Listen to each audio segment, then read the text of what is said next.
Welcome Year 5 to week 7 of our George Spicer Reads. We are still focusing on our topic of food, glorious food.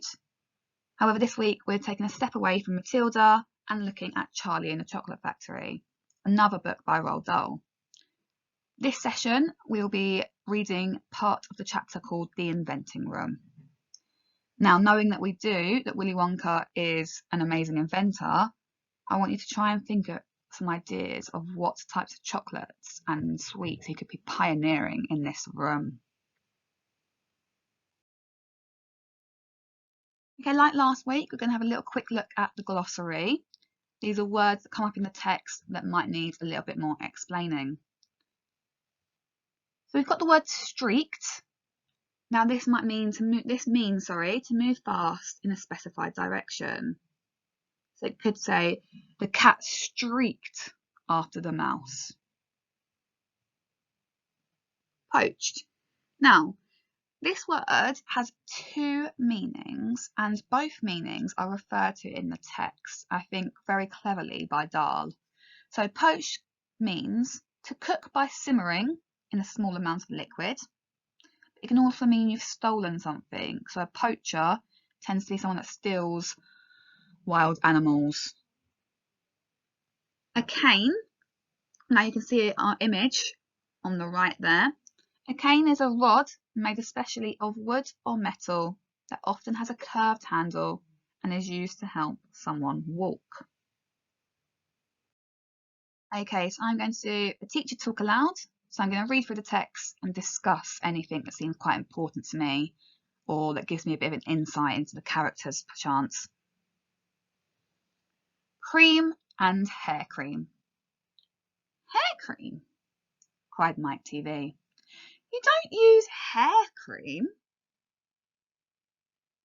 Now, I like the fact that the author has chosen to put the words hair cream in italics here. I feel like it enhances how Mike TV is feeling.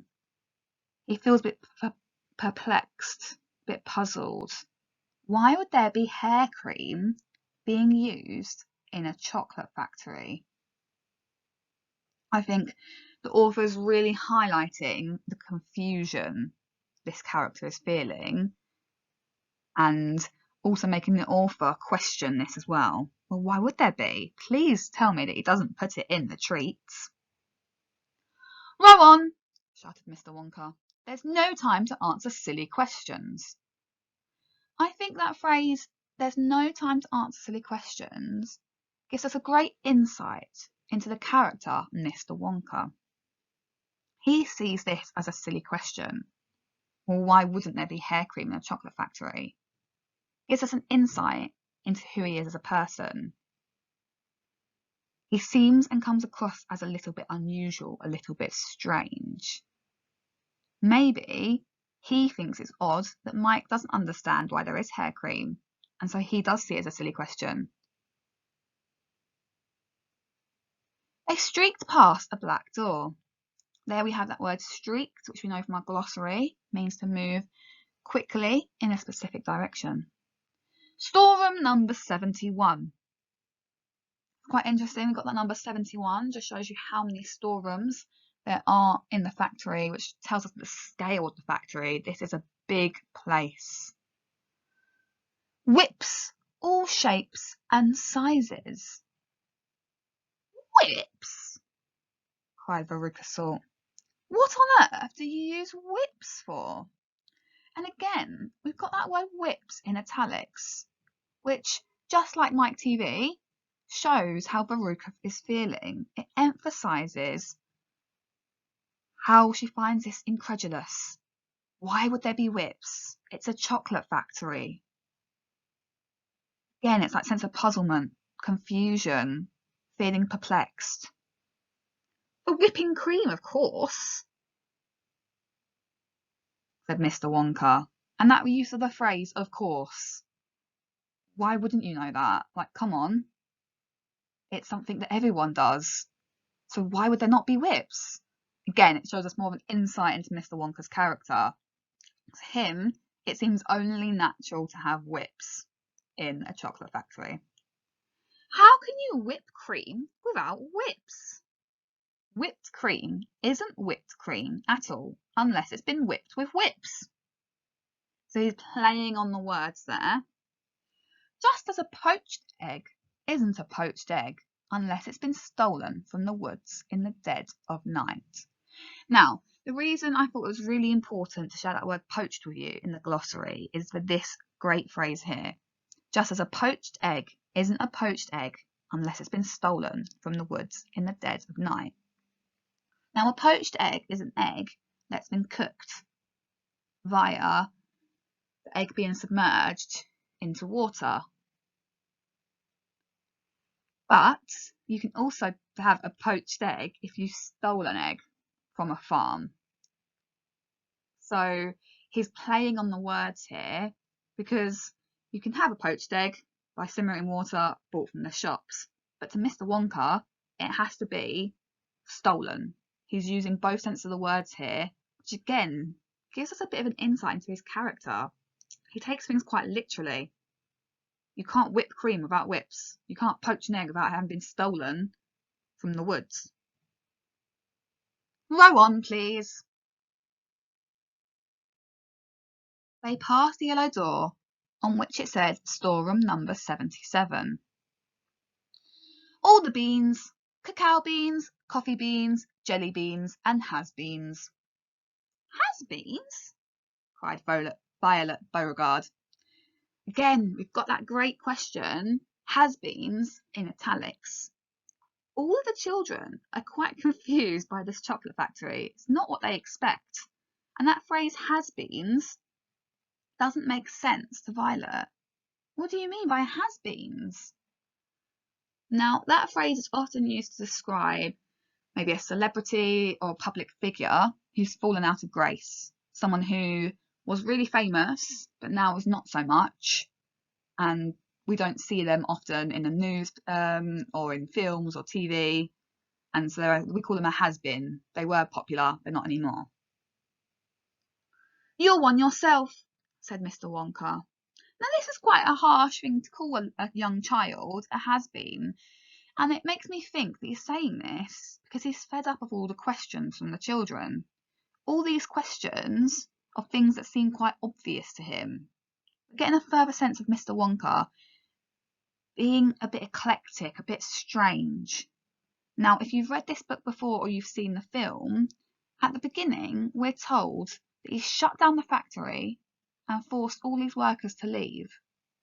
And for a while, no chocolate was produced. Then after a while, the factory started churning again and all the chocolate was produced. But there seemed to be no workers. Now we know Oompa Loompas were hired instead. But Mr. Wonka's almost isolated in the factory alone, so has no one to talk to. I get the sense he's a bit strange. Maybe he's starved the company and doesn't know how to speak to other people. It's further suggested when he says there's no time for arguing. There's no argument happening here as far as we can see. He's almost shutting down the conversation. He doesn't feel like he needs to explain himself to any of the children because this is his factory, it's his kingdom, and they should almost just be grateful to be there. Press on, press on.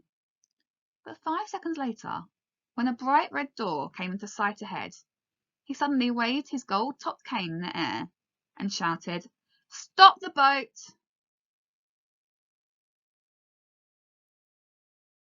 Okay, so continuing in the text here, this is your pupil loud. So what I'm going to do is I'm going to read through. I'm going to ask you to pause. And when I ask you to pause, I want you to look at the text that's been highlighted in yellow. Have a think about what those phrases or words can tell us about the text or the characters or the story.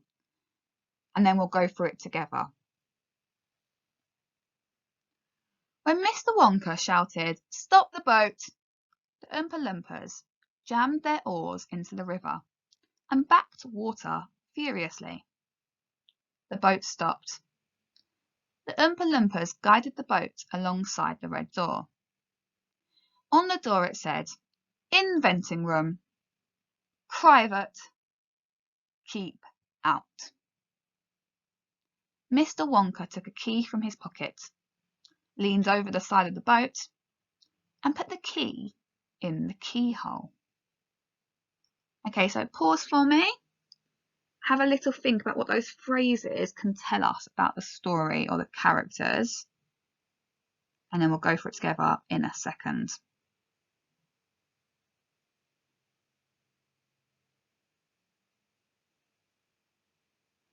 Okay, so let's start with that phrase, jammed their oars. Now, jammed their oars, jammed, suggests they had to do it quite quickly, quite forcefully, suggests to me that the Oompa Loompas weren't expecting Mr. Wonka to ask them to stop the boat. This further builds on to my opinion of Mr. Wonka as someone who isn't quite a people person. As I've said before, he is trapped in that factory without other humans. Oompa Loompas we know are slightly different creatures. I'm not quite sure what they are. And it's just me, he doesn't really talk to them. They work for him, but he doesn't have a relationship with them. So he hasn't communicated where they were going or where he'd want them to stop. And this is further suggested when it says, into the river and back to water furiously. The use of the adverb furiously is telling us they weren't expecting this. And to get back to where they need to be and stopping, they have to do it in quite a furious way. They weren't quite prepared. They hadn't slowed down. They had to abruptly brake almost.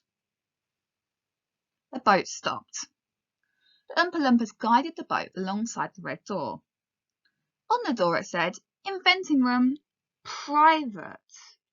That's really interesting because obviously the only people that are in the factory normally is Mr. Wonka and his Oompa Loompas. So you would assume they'd be allowed everywhere. However, this inventing room is private, which suggests there are secrets behind the door that he doesn't want people to see. And this is further heightened with that phrase, keep out. No one's been in the factory for years until the children were invited in. So it's interesting that he's telling people to keep out when there is no one really to keep out other than the Oompa Loompas who work for him. Mr. Wonka took a key from his pocket. Again, why would he need this door to be locked when the whole factory is locked up and no one goes in or out? This is really suggesting that whatever's behind the doors in the inventing room is top secret and really precious to Mr. Wonka. He does not want other people to see what's behind these doors. He does not want others to have access to what belongs to him. Leans over the side of the boat and put the key in the keyhole. So on the next slide, we're going to discover maybe what is behind the door. So we're going to try a question together. This part of the text is on your first page of your reading comprehension day 1. The question, however, is not from your questions. It's one we're going to do together just to help us with exploring the text. This is the most important room in the entire factory, he said. All my most secret new inventions are cooking and simmering in here. Old Fickle Grubber would give his front teeth to be allowed inside just for 3 minutes. So would Prodnose and Slugworth and all the other rotten chocolate makers. But now, listen to me. I want no messing about when you get in. No touching, no meddling, and no tasting. Is that agreed? Okay, so we get a real sense of the urgency of why this room has been locked up and why it is so secretive. Now, a question. How is the use of the word rotten effective when describing the other chocolate makers? We've got old Fickle Grubber would give his front teeth to be allowed in just inside for 3 minutes. So would Prodnose and Slugworth. So already, if we look at their names, Fickle Grubber, Prodnose, and Slugworth. They're not very attractive sounding names, which suggests to us these aren't particularly pleasant characters. And they're described as rotten. Now, to describe a character as rotten, it suggests they're evil and they're bad, foul creatures. It's almost like villains. But it's effective that he's used that word rotten instead of vile or villainous when he's called them rotten chocolate makers. Because not only does it suggest they're horrible people, but the very product they produce is disgusting. Nothing compared to Willy Wonka's.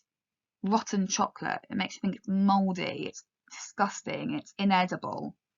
So it's really effective that he's used the word rotten to describe their character and how villainous they might be, but also pairs it with calling them chocolate makers, because it gives you that sense of their chocolate is foul and what they produce is substandard to Willy Wonka.